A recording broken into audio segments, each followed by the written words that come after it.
El acero corta el aire primero, luego el grito. Un hombre cae en medio de la multitud que se apretaba contra los muros del templo. Nadie entiende lo que pasó durante un segundo. Tal vez dos.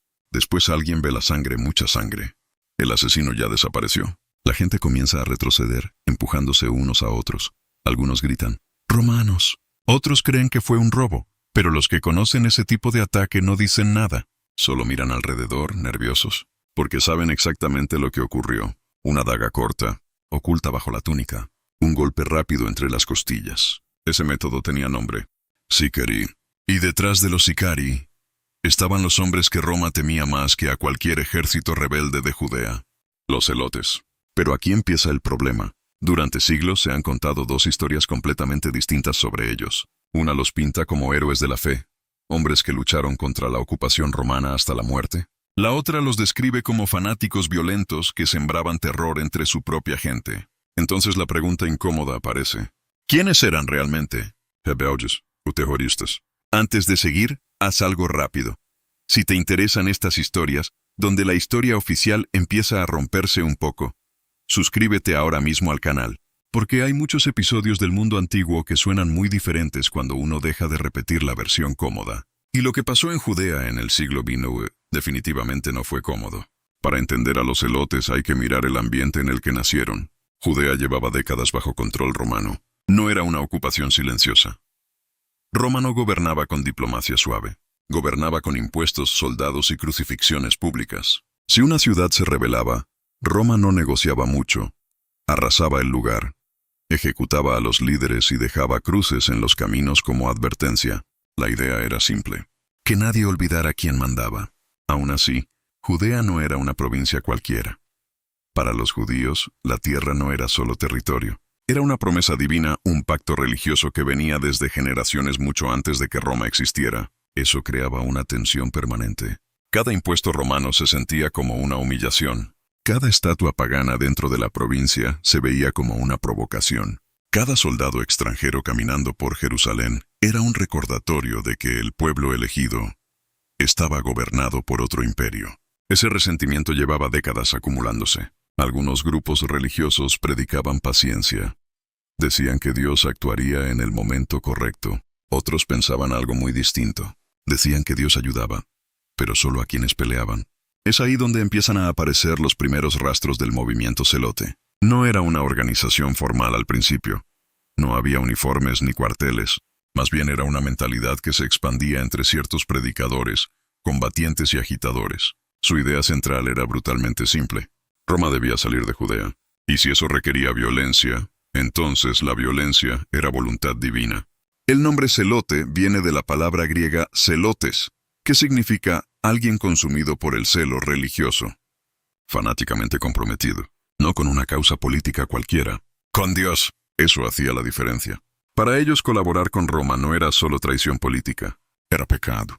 Y en su lógica, el pecado debía eliminarse. Esto no solo los enfrentaba con Roma, también los enfrentaba con otros judíos, sacerdotes del templo que preferían mantener cierta estabilidad con los romanos, aristócratas locales que se beneficiaban del sistema, funcionarios que cobraban impuestos para el imperio. En la mente celote, todos ellos formaban parte del problema. Y aquí es donde entra la facción más temida. Los Sicari. El nombre viene de Sica, una pequeña daga curva. Eran especialistas en asesinato político, pero no asesinatos discretos en callejones vacíos. Ellos actuaban en lugares llenos de gente. Fiestas religiosas, mercados, procesiones. Se mezclaban entre la multitud con túnicas largas. Esperaban a su objetivo, un funcionario romano, o peor aún, un colaborador judío. Entonces el ataque, un solo movimiento rápido. La daga desaparecía de nuevo bajo la tela, y el asesino caminaba con la multitud que empezaba a entrar en pánico. Roma estaba acostumbrada a rebeliones abiertas, ejércitos, barricadas, batallas. Pero esto era diferente. Era una guerra invisible. Y funcionaba. Porque nadie sabía quién podía ser un celote, un comerciante, un peregrino, un vecino. Ese tipo de miedo era imposible de controlar. Roma empezó a responder como siempre respondía, con violencia. Gobernadores romanos ordenaban arrestos masivos, crucifixiones públicas, castigos colectivos contra pueblos sospechosos de apoyar rebeldes. Eso no calmaba la situación, la empeoraba. Cada ejecución generaba más rabia, Cada represión alimentaba la narrativa celote de que Roma era un enemigo de Dios. El círculo se volvía cada vez más peligroso. Y mientras todo eso ocurría, otro elemento empezó a mezclarse en la historia: profecías. En ese periodo muchos judíos esperaban la llegada de un líder enviado por Dios, un libertador, un rey, un mesías. Algunos celotes creían que esa figura aparecería durante una rebelión contra Roma, que el levantamiento no sería solo político, sería el inicio de un cambio divino. Ese tipo de expectativa volvía a la situación explosiva, porque cuando la gente cree que la historia misma está a punto de cambiar, el miedo deja de importar. Pero hay algo curioso en todo esto. Aunque los celotes eran ruidosos, violentos y extremadamente visibles para Roma, no eran la mayoría. Muchos judíos temían que sus acciones provocaran exactamente lo que Roma siempre hacía cuando perdía la paciencia: destrucción total. Y eso lleva a un momento que cambió todo. Un incidente aparentemente pequeño, un gobernador romano, una protesta religiosa, una decisión absurda, un gesto que encendió algo que llevaba décadas acumulándose, porque lo que empezó como ataques aislados, pronto se transformaría en una guerra abierta contra Roma, una guerra que terminaría con ciudades arrasadas, con miles de crucifixiones, y con Jerusalén envuelta en fuego. Pero antes de que eso ocurriera, los celotes cometieron un error que muchos historiadores consideran fatal, un error que no ocurrió contra Roma, sino contra su propia gente, y ese momento cambió la forma en que muchos comenzaron a verlos, no como libertadores, sino como algo mucho más oscuro. La ciudad estaba llena. Jerusalén siempre se transformaba durante las grandes festividades. Peregrinos llegaban desde todas partes: Galilea, Siria, Egipto, incluso comunidades judías que vivían dentro del propio Imperio Romano. Las calles se volvían estrechas de tanta gente. Comerciantes gritaban ofertas. Animales para sacrificio mugían en corrales improvisados, y el olor a humo del templo se mezclaba con polvo y sudor. En medio de esa multitud, los celotes se movían como peces en el agua. No necesitaban esconderse mucho. Bastaba con parecer otro peregrino más. Pero algo estaba cambiando dentro del movimiento. Al principio su violencia tenía objetivos muy específicos: funcionarios romanos, recaudadores de impuestos, figuras consideradas traidoras. Era brutal, sí, pero seguía una lógica política clara. Con el paso del tiempo esa línea comenzó a desdibujarse. La frustración crecía. Roma seguía en el poder. Los gobernadores romanos se volvían cada vez más arrogantes. Y dentro de Jerusalén, muchos líderes religiosos seguían intentando mantener acuerdos con el imperio para evitar una catástrofe. Para los celotes eso ya no era tolerable. No veían moderación, veían traición. Un episodio en particular encendió el ambiente como gasolina. El gobernador romano Gesio Floro. Su administración fue desastrosa.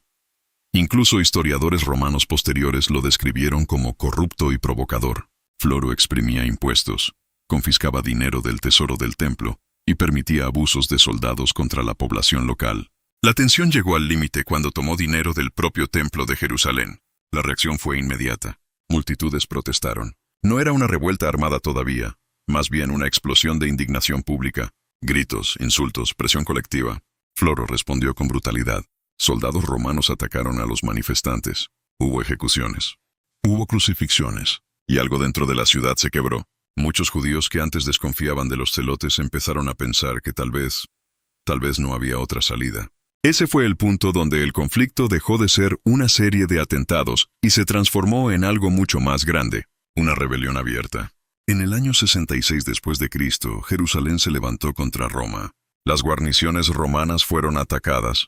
Algunos destacamentos fueron expulsados. La ciudad quedó temporalmente en manos rebeldes. Para los celotes esto parecía el inicio de la Guerra Santa que habían esperado. Pero el problema no tardó en aparecer. Roma no era un poder local. Era el imperio más disciplinado y militarmente organizado del mundo mediterráneo. Cuando las noticias de la rebelión llegaron a Roma, la respuesta no fue improvisada, fue calculada. El general Vespasiano fue enviado con legiones veteranas para aplastar la revuelta. Mientras tanto, dentro de Jerusalén, los rebeldes comenzaron a pelear entre ellos. Esto suele omitirse cuando se cuentan historias heroicas sobre la resistencia. Pero las fuentes antiguas son bastante claras en algo incómodo. Las facciones judías estaban profundamente divididas. Había grupos que querían negociar, había grupos que querían resistir hasta el final. Y dentro de ese caos, los celotes se volvieron cada vez más radicales. Una de las decisiones más polémicas ocurrió cuando tomaron el control del templo. No todos los sacerdotes estaban de acuerdo con la rebelión total contra Roma. Algunos preferían intentar mantener cierta estabilidad religiosa mientras se negociaba una solución política. Para los celotes eso era impensable. Tomaron el complejo del templo por la fuerza. Sacerdotes considerados demasiado moderados fueron expulsados. Algunos asesinados. Ese momento marcó una fractura profunda, porque el templo no era un edificio cualquiera, era el centro espiritual del judaísmo. Controlarlo significaba controlar la legitimidad religiosa del movimiento rebelde, y muchos judíos comenzaron a sentir que algo se estaba saliendo de control. Las cosas empeoraron cuando comenzaron las purgas internas. Los celotes sospechaban constantemente de conspiraciones. Cualquier líder que hablara de negociar con Roma podía terminar acusado de traición. Las ejecuciones dentro de la ciudad se volvieron frecuentes. En algunos casos ni siquiera había pruebas claras. Bastaba con la sospecha. Mientras tanto, las legiones romanas avanzaban lentamente hacia Jerusalén. Ciudad tras ciudad caía. Fortalezas rebeldes eran sitiadas. Miles de prisioneros eran crucificados a lo largo de los caminos como advertencia. Algunos cronistas mencionan que las colinas alrededor de ciertas ciudades parecían bosques de cruces. Ese tipo de espectáculo tenía un objetivo claro: romper la moral rebelde. Pero en Jerusalén el efecto fue extraño. Lejos de rendirse, muchas facciones se radicalizaron aún más. Los celotes comenzaron a imponer medidas extremas dentro de la ciudad. Hay un episodio particularmente impactante que muchos historiadores mencionan: la quema de reservas de alimentos. Algunos rebeldes creían que si existían reservas suficientes, la población podría preferir resistir un largo sitio negociando con Roma eventualmente. Destruir los alimentos obligaría a todos a luchar hasta el final. Era una lógica desesperada y peligrosa, porque significaba que Jerusalén se preparaba para una guerra total sin posibilidad realista de supervivencia a largo plazo. Cuando las legiones finalmente rodearon la ciudad, el sitio comenzó. Y lo que ocurrió dentro de los muros durante ese periodo fue tan extremo que incluso algunos historiadores romanos parecían incómodos al describirlo. Hambre, violencia interna, luchas entre facciones rebeldes mientras el enemigo estaba literalmente afuera de las murallas. Jerusalén no solo enfrentaba a Roma, estaba consumiéndose desde dentro. En ese punto, la imagen de los celotes empezó a dividirse incluso entre quienes odiaban la ocupación romana. Para algunos seguían siendo los únicos dispuestos a resistir. Para otros, se habían convertido en parte del desastre. Y mientras el sitio se volvía cada vez más brutal, Roma comenzó a preparar el golpe final. Un ataque que no solo buscaba recuperar la ciudad, buscaba hacer un ejemplo. Uno tan devastador que cualquier provincia pensaría dos veces antes de rebelarse contra el imperio. Ese momento llegaría pocos años después. Con fuego, con destrucción, y con el final de algo que había existido durante siglos: el Templo de Jerusalén. Pero antes de que las legiones atravesaran las murallas, ocurrió una última escena que definiría para siempre la reputación de los celotes. Una decisión final, desesperada, y tan extrema que hasta hoy sigue provocando debate entre historiadores. ¿Fue un acto de resistencia absoluta? ¿O el último paso de un movimiento que ya había cruzado demasiadas líneas? La respuesta aparece en el episodio final de esta historia. El hambre llegó primero. No fue repentino. Al principio solo era una sensación incómoda. Raciones más pequeñas, comerciantes que empezaban a esconder alimentos, familias guardando lo poco que quedaba. Después vino el silencio extraño de los mercados. Las calles que antes estaban llenas de vendedores comenzaron a vaciarse. Nadie tenía nada que ofrecer. La comida se había vuelto más valiosa que el oro. Las legiones romanas rodeaban Jerusalén por completo. Salir era imposible. Entrar, también. Las colinas alrededor de la ciudad estaban cubiertas de campamentos romanos, filas ordenadas de tiendas militares, estandartes rojos ondeando al viento, torres de asedio construyéndose lentamente. Roma no tenía prisa. Sabía esperar. Dentro de los muros la situación empeoraba cada día. El problema no era solo el sitio. El problema era lo que había ocurrido meses antes. Las reservas de comida habían sido destruidas por facciones rebeldes que querían obligar a la ciudad a luchar hasta el final. Ahora todos pagaban el precio.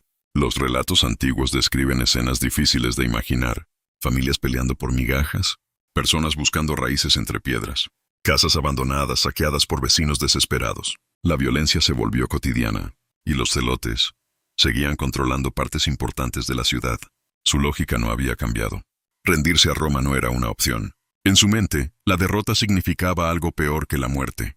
Significaba aceptar el dominio de un imperio pagano sobre la tierra que consideraban sagrada. Así que resistían, aunque la ciudad estuviera colapsando. Mientras tanto, afuera de las murallas, el general romano Tito observaba el progreso del sitio. Tito no era un comandante cualquiera. Era hijo de Vespasiano, el hombre que pronto se convertiría en emperador de Roma.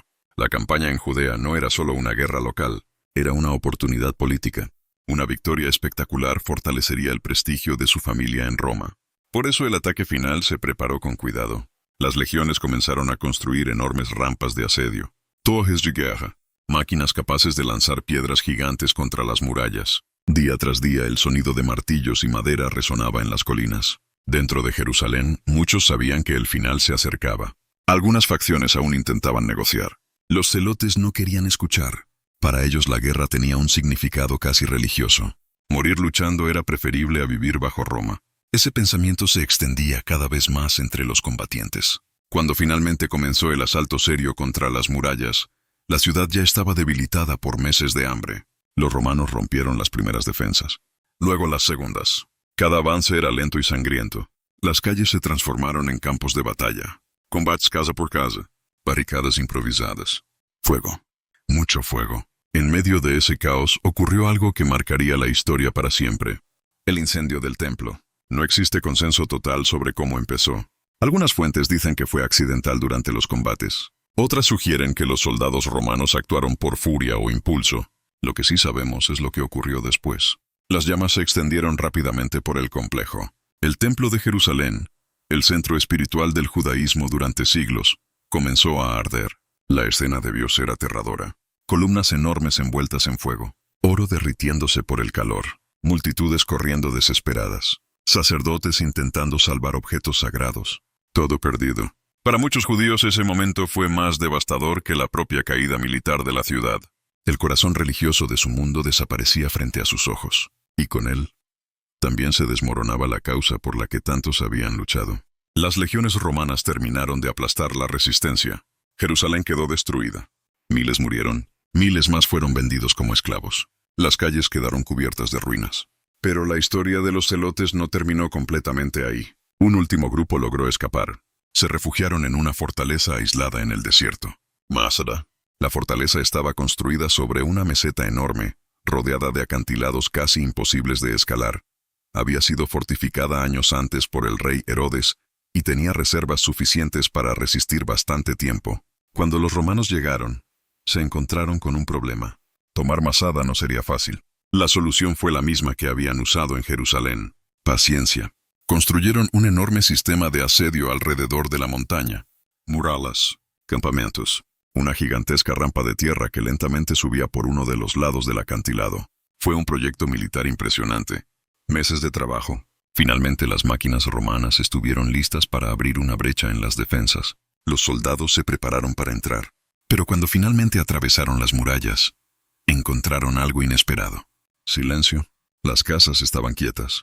No había resistencia. Los celotes que habían resistido durante años tomaron una decisión final. Según el historiador Flavio Josefo, los defensores eligieron no caer vivos en manos de Roma. Hombres, mujeres y niños murieron dentro de la fortaleza. Cuando los romanos entraron, casi todos estaban muertos. Solo unos pocos sobrevivientes contaron lo que había pasado. Ese episodio convirtió a Masada en uno de los momentos más discutidos de toda esta historia. Para algunos fue un acto extremo de resistencia, una declaración final de que Roma nunca los dominaría completamente. Para otros fue el ejemplo más claro de hasta dónde había llegado el fanatismo del movimiento. Y esa discusión sigue abierta, porque cuando miramos a los celotes desde hoy, es difícil encajarlos en una sola categoría. Fueron rebeldes contra una ocupación brutal. Eso es cierto. También usaron asesinatos, terror y purgas internas. Eso también es cierto. Dependiendo del punto de vista, pueden parecer luchadores por la libertad, o algo mucho más oscuro. La historia rara vez ofrece respuestas cómodas. A veces deja preguntas que siguen provocando discusión 2000 años después. Si quieres más historias como esta, donde la historia antigua se vuelve mucho más incómoda de lo que parece, suscríbete al canal ahora, porque el próximo episodio va a tocar otro movimiento del mundo antiguo que también fue llamado rebelión, aunque algunos lo describen con una palabra muy distinta.